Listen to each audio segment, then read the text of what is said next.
It was 10 p.m. and there I was, hunched over my desk for the third straight night.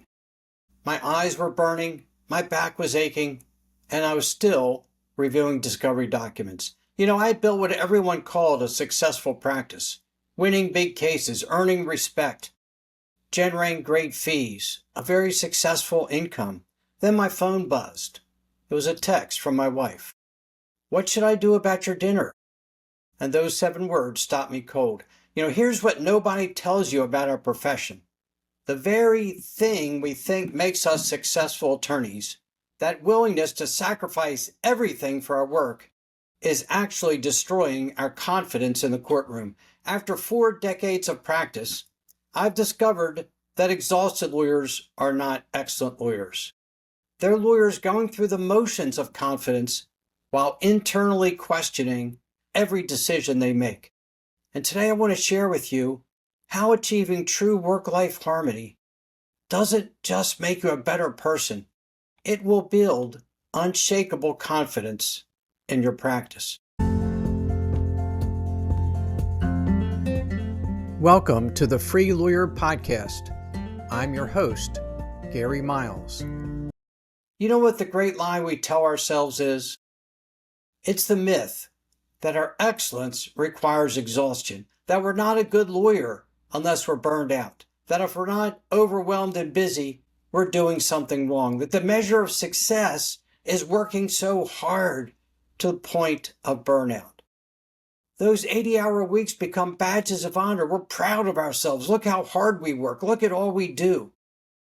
But this approach actually will systematically destroy your confidence. You will get so overwhelmed, so stressed, so tired, so fatigued, mentally, physically, emotionally, in your relationships, that you will lose confidence in yourself. The stress will become overwhelming and simply too much. And that's the difference between acting confident and actually embodying it. When we work so hard, we act like we're confident. Look all we do. Look how hard we work. Look how successful we are. But we don't embody confidence. Inside, we question ourselves. We wonder if we're really that good. We wonder if we're the successful lawyer that others tell us that we are. And when something goes wrong, it all shatters. So what can we do about that? We need to find a life where we're truly grounded, where there's some measure of balance, some sustainability. And there really are 3 pillars of balance for us: physical, mental, and our relationships. Our physical resilience is the first critical pillar. Our physical needs are a resource to optimize. They're not an obstacle to our success. Your brain is your most important tool, and it lives in your body. We need to take care of it. We need to nurture it. We need to baby it, if you will. We need to make sure it's healthy and fresh and alive. Think about a professional athlete. Think about a football player. Sunday, they have a big game. What do they do on Saturday? They rest. They have what they call walkthroughs. They don't put bad pads on. They don't hit each other. They don't run laps. They're resting their body for the big day tomorrow. But we often neglect to take care of ourselves. And part of it is understanding your natural rhythms of clarity and creativity. For me, in the morning from 8 to 11 is a time when I'm freshest. I think clearly, I can be creative, I can be persistent, I can be focused. By 4 o'clock, after a day of stress and calls and emails and drafting, I'm tired. I might be a little bit frustrated. So part of it is knowing when you're best and utilizing that. If you're best in the morning, make sure that's when you do your most important work. And the other thing is, it's not a matter of just getting enough sleep. We need to be strategic in how we take care of our body, strategic in our recovery. We need to find time for a break, both mentally and physically. We need to get some exercise. We need to eat well. We need to work with the biology of our body, not resist it. Taking care of our body is not something to be overcome. It's not a hurdle. It's a gift.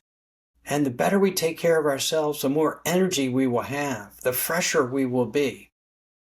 And recognize when you feel tension in your body. When that stress is coming, will first be pointed out to you by your body and how it feels. Your body will signal to you stress. You might have a tightness in your jaw, a knot in your stomach. Your shoulders may feel tight or stiff. You need to learn what your stress signals are and become aware of them.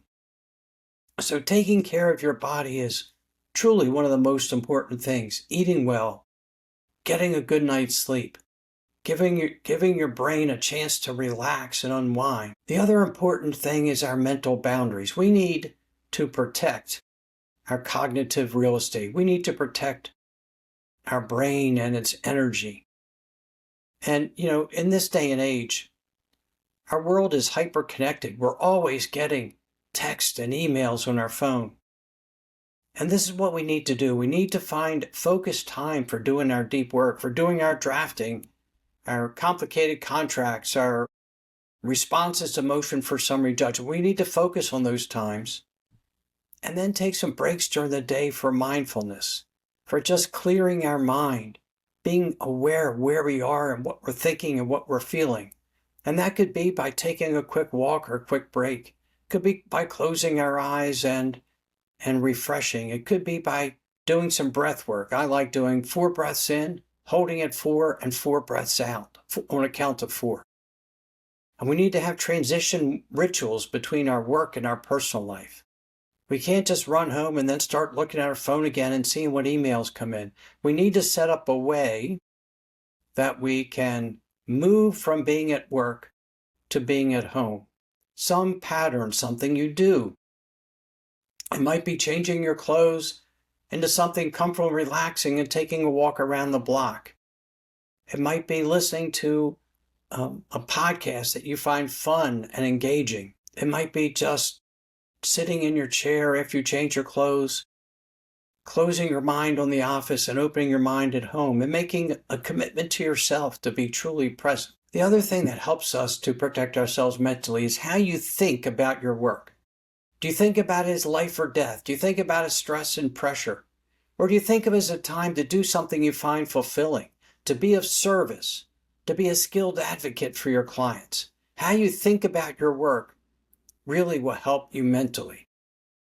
And the other piece of our mental boundaries is regulating our emotions, managing them. We're under so much stress during the day, aren't we? Lawyers may call and yell at us. A partner may dump a project on us. A client may be overly demanding, and all of them want to make us scream. But part of it is we need to manage our emotions. We need to process our feelings without being overwhelmed. It's certainly okay to be frustrated, but we need to handle that in a way that is positive and constructive. And if we need a break from the stress, take a break. Take a walk around the office, step outside, get some fresh air, take some deep breaths. The other piece that's important for balance and being grounded is having relationships that you value and invest in. And some of those are your professional relationships.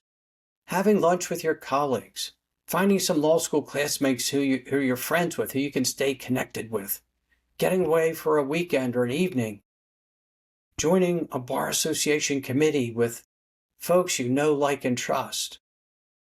Perhaps finding a mentor you can confide in, but build a network of professional relationships where you support them and they support you, where they encourage you, they listen to you, they're there for you.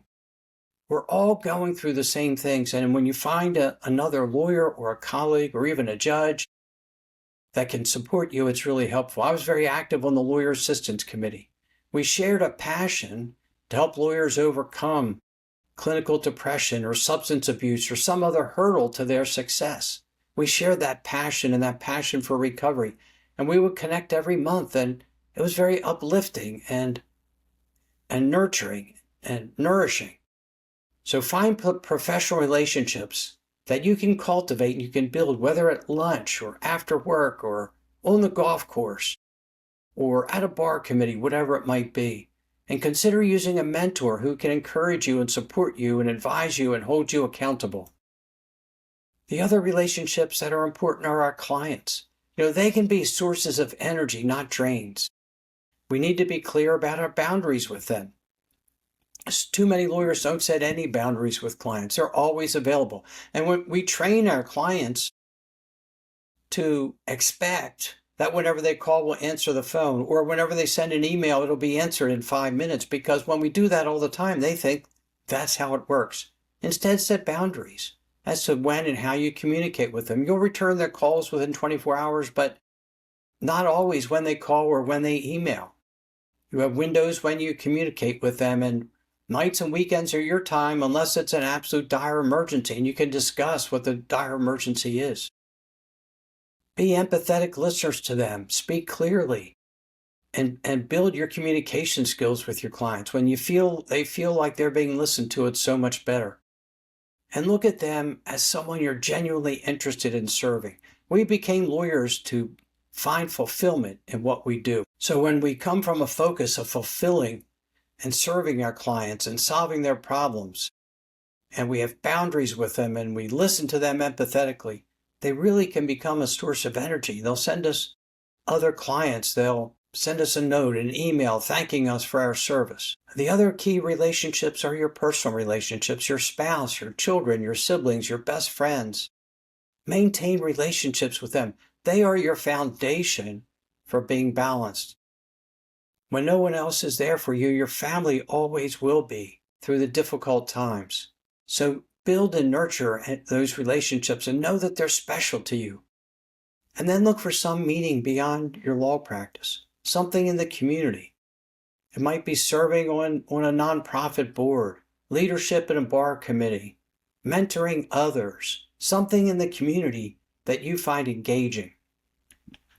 So those are the 3 pillars of balance for us: our physical resilience, our mental boundaries, and our investment in our relationships. The other key for maintaining balance is this. How many times do you come home and you're still working when you come home, or you bring that stress home with you? We need to have a daily reset practice. It's not about ending the work day, but it's about creating a sustainable rhythm that allows you to bring your best self to both your professional and your personal responsibilities. So many lawyers struggle with transitions between work and their life because they don't take a break. They don't close the office down and open a chapter of being with their family or in their personal life. So it's very important to have a ritual, have a reset where you actually transition yourself from work to home. So I believe in a 3-part completion ritual. The first is closing your office. Take 5 minutes at the end of the day. Don't get off that phone in a hurry when that lawyer gave you a hard time and pushed your buttons and got you all upset, and drive home full of stress and perhaps anger or resentment. Take time when you finish your last matter, whatever it is. Review your day. Think of 2 things that you accomplished that day, 2 things that went well, 2 things you're pleased with. Set up your tasks for the next day. What was left undone? What's your priority for tomorrow? And then schedule it. Then clean up your work area. If you got files laying on your desk that you don't need, put them away. Take care of your computer and close your windows down. Take 3 deep breaths and then say something to you. Say the same thing every day. I'm done and I'm going home. My workday is finished. Something. And then when you leave, you literally close the door on your office. And then when you get home, find some way to transition from that high alert state you're in at work to a state of relaxation. Change your clothes, go for a walk, listen to some music you like, call a family member on the way home. Have a purpose to finding some way to move from that state of anxiety to that state of relaxation. And then when you're home, make a commitment to be personally present. Set your intention to be present with your spouse and with your children. Set boundaries on use of your devices, particularly your work devices, and even your personal device. Because when you're home, it's time to be truly present with your family. And you'll find that if you find a way to close your day at the office, to transition to being home, set an intention to be truly present, you'll find that your life is more balanced, because when you're home, you're truly home and you're recharging yourself.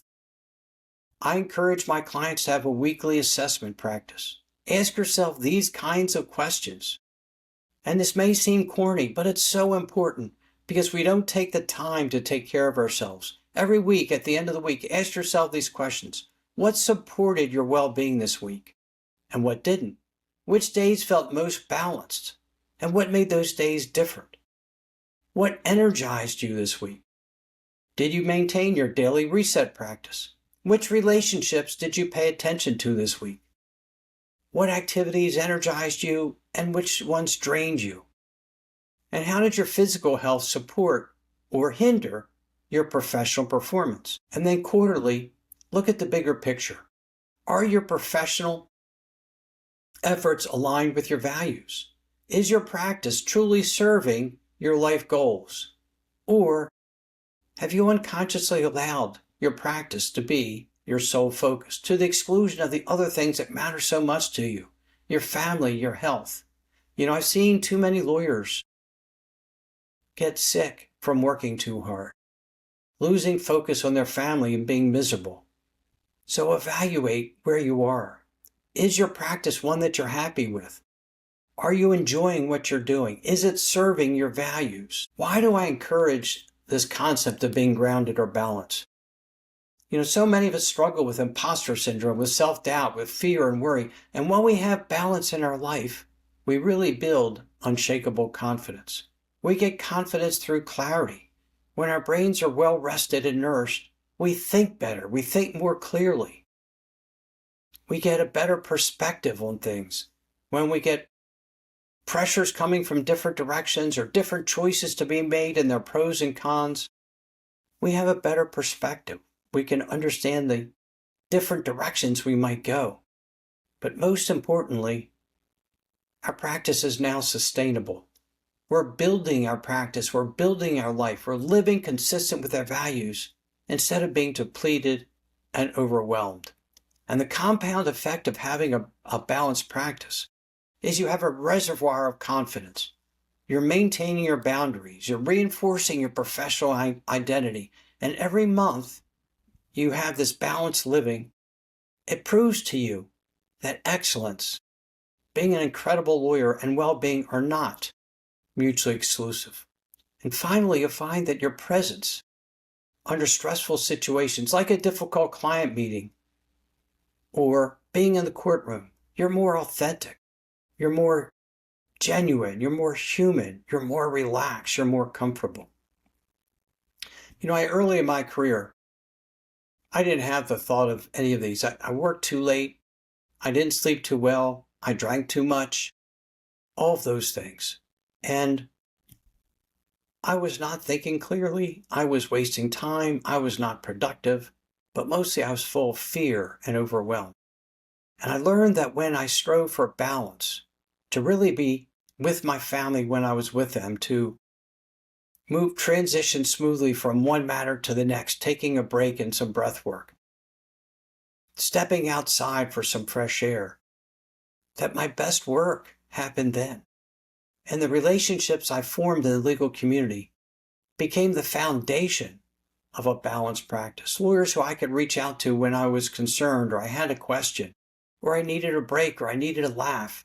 Those relationships weren't distractions. They were helpful, and particularly with my family and my friends. And I've worked with so many attorneys who are so successful, but they feel trapped by it. And I work with them to help them set boundaries and transition from work to home. Our profession will always be demanding. That's not changing. But here's what I've learned after 4 decades.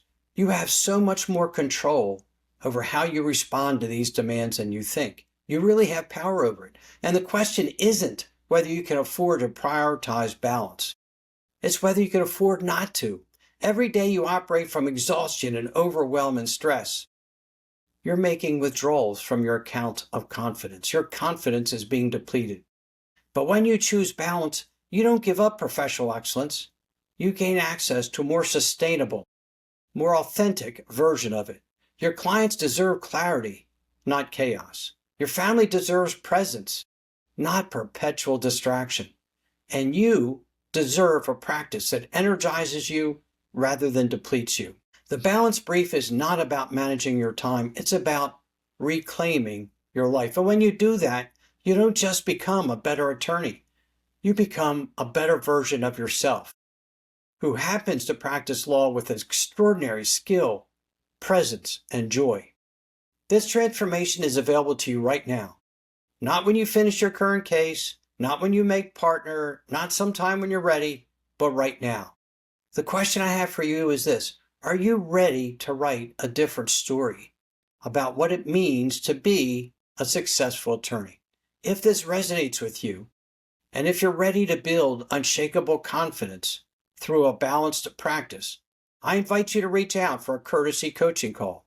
Let's explore how you can reclaim your practice and rediscover your passion for the law.